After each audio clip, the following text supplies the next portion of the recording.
Hey guys. So I think it's very important for you to understand that there are very, very wealthy people in America who have never believed that there should have ever been income taxes, which have only existed since 1913, since the Woodrow Wilson administration. They have never believed that there should have ever been Social Security benefits, retirement benefits for elderly people paid for through taxes, right? Through a special income tax. That there should have ever been an extension of the Social Security Act during the 1960s, during the Lyndon Johnson administration, to add old age health care, Medicare, or that there should have ever been, also during the Lyndon Johnson administration, the creation of poverty level medication access, right? Medical access, meaning Medicaid, which is medical care for the poor. They've never believed those things should exist. They fundamentally do not believe income taxes should exist. They think they're unconstitutional. They've never believed they should exist. They've never believed Social Security should exist. They've never believed Medicare or Medicaid should exist, and that all of the anti-poverty programs that flow from that, food stamps, Meals on Wheels, Head Start for kids, which is free preschool for kids, they don't think any of that should exist because they fundamentally don't believe income taxes should exist.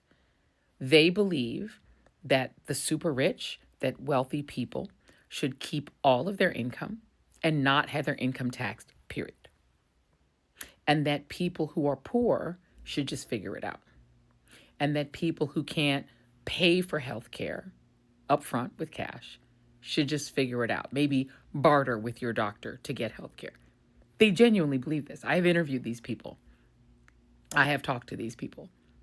They believe it with all sincerity, and that what is evil in their mind is the creation of the income tax, is the creation of Social Security, Medicare, Medicaid, Head Start, food stamps, any anti-poverty programs.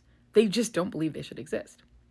And throughout the 20th century, they have tried to stop these things from becoming law, but they could not defeat Roosevelt or Lyndon Baines Johnson because both of those two Democratic presidents had Democratic supermajority Congresses with more than 60 votes, and they were able to pass it. And Barack Obama also had 60 votes in the Senate that were able to pass it. 60 votes in the Senate is the magic number.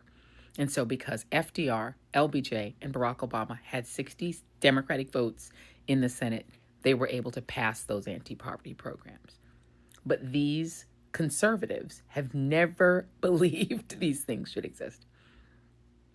But the problem is, once they did exist, these things have always been very popular with ordinary people because these prevented poverty and sickness and early death. So getting rid of these things has been a 100-year project. How to get ordinary Americans to allow the super rich to get rid of anti-poverty programs, to get rid of taxes on the wealthy, to allow the wealthy to return to the Gilded Age status where they could earn and rake in money tax-free. How to return to the Gilded Age, the McKinley era.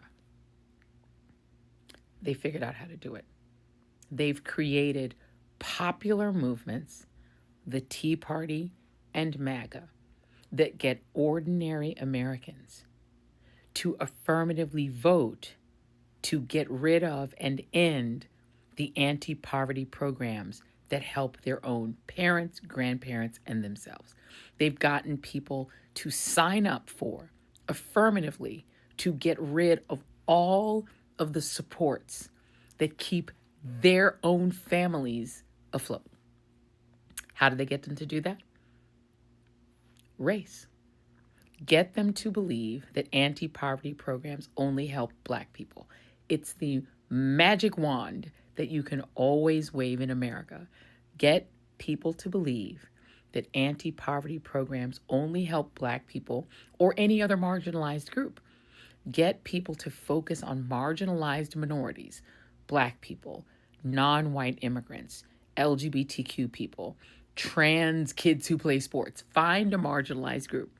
Get people to whip up in anger against that group, and then you can take away their programs. That's always been the plan. They're implementing it now, and they're just calling it Project 2025. It's nothing new. There's nothing new under the sun. This is why I often say that these people want to repeal the 20th century, because keep in mind, none of these things existed before the 20th century. There was no income tax when America was founded.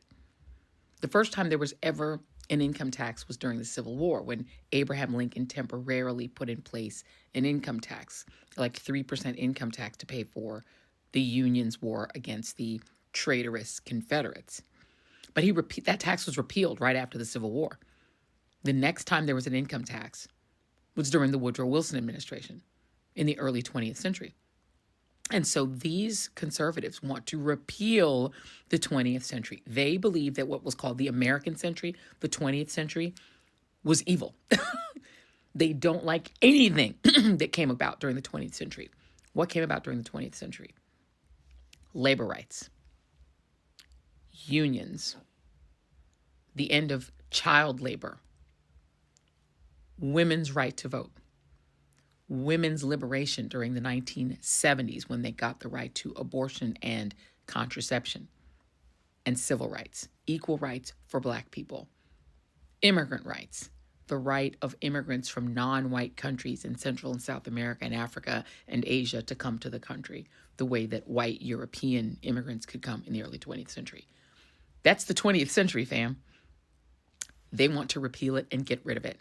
And what they've needed, again, is a populist movement that would get people like you to agree with them that these things should go away. To get it to be popular, to get rid of everything that happened during the 20th century that created equality, affirmative action, anything that made people equal on the basis of race, sex, gender, or gender identity. They want it all gone.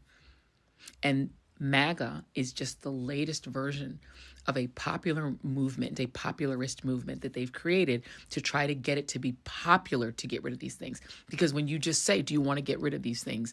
It's not popular.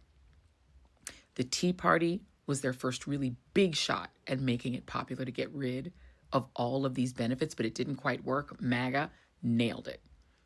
They took a celebrity, Donald Trump, who came from TV, from The Apprentice, married him to the idea of the super rich getting rid of anti-poverty programs, getting rid of taxes, and giving big corporations and the super rich tax-free unlimited income.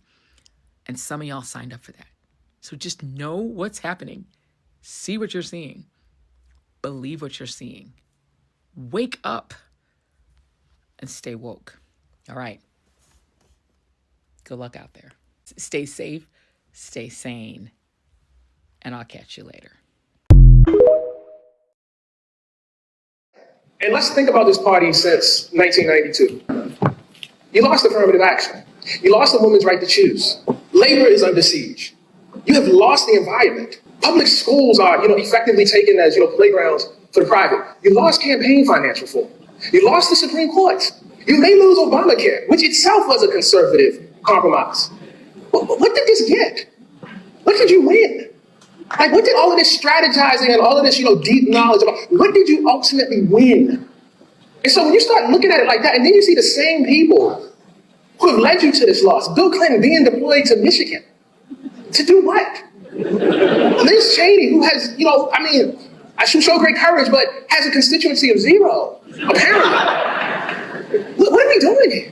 So you don't have the tactics, you don't have the strategy, you don't have the morals. So what do we have then? It's dark. It's not like these people take immoral positions and then win. They don't. And so, when you look at the long stretch of this, Kamala losing almost underestimates the disaster. And it is a disaster, and I just think what I would hate is for this party to not do any sort of internal reckoning and just put out the next version of this. I can't hear in in 2028, this is the most important election of our lifetime. Please don't tell me that again. Yeah. Please don't tell me that again.